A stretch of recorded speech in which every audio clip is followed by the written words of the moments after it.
In this tutorial, we are building a journey to send message on Microsoft Teams when a new file is uploaded in Dropbox. So let's build this journey. Select Dropbox as a trigger. Then choose New File Upload as trigger event. Select an existing connection and click on Link an account. Next, select the destination path. Now in steps, we have to send a new message to a specific channel via Microsoft Teams.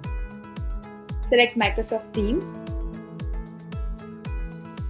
Next, add Send Message as action.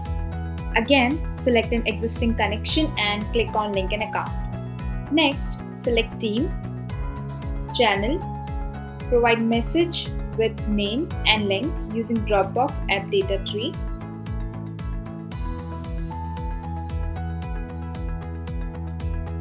We are now ready with our journey.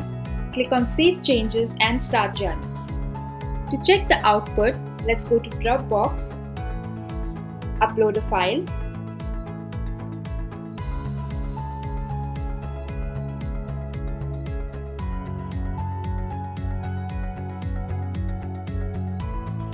next, go to our journey to check the execution.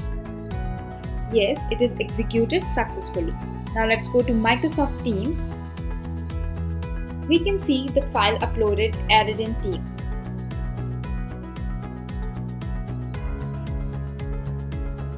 In this way, we can create an automation journey to send message on Microsoft Teams when a new file is uploaded in Dropbox. I hope you like this video. To know more and get help in building automation journeys, visit quickwork.co.